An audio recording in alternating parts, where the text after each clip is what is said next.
Hi friends, ఈరోజు చుక్కుకూర పచ్చిమిరకాయల పచ్చడి చేస్తున్నాం.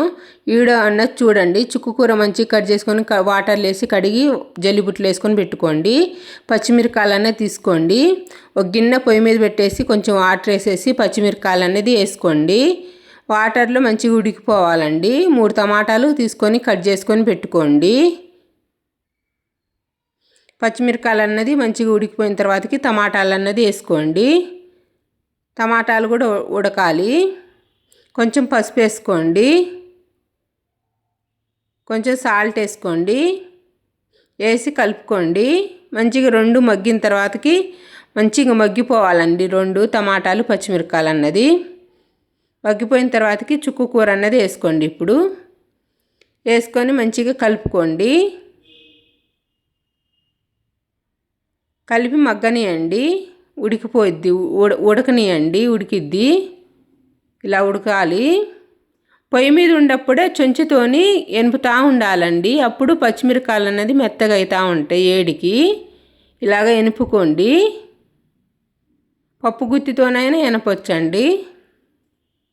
ఒక ఆనియన్స్ ఎల్లిపాయలు గిల్లి పెట్టుకోండి. మంచిగా వాటర్ మొత్తం గుంజపోయిందనుకో ఉడకాలండి. ఇలా ఉడికిపోవాలి. మంచిగా వాటర్ మొత్తం గుంజపోవాలి. ఇప్పుడు కొంచెం సాల్ట్ వేసేసి, మనం ఫస్ట్ వేసినాం కాబట్టి ఇప్పుడు సాల్ట్ సరిపోయిందో లేదు చూసుకొని సాల్ట్ అనేది వేసేసుకొని కలుపుకోండి. ఏమైనా పచ్చిమిరకాయల మీదకి పోతే ఎంపుకోవచ్చు.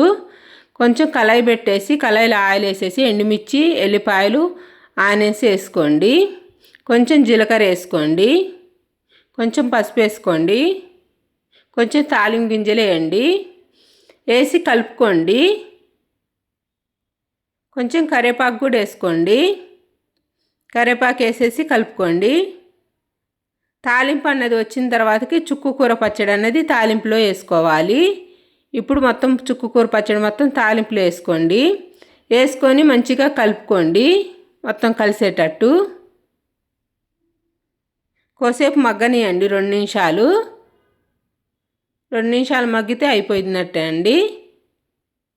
చుక్కుకూర పచ్చడి అన్నది రెడీ అయింది. వీడియో అన్నది చూడండి, ఒకసారి ట్రై చేయండి. బాగుంటుందండి. బాయిల్ ఎగ్స్తోని మంచిగా ఉంటుంది చుక్కుకూర పచ్చడి.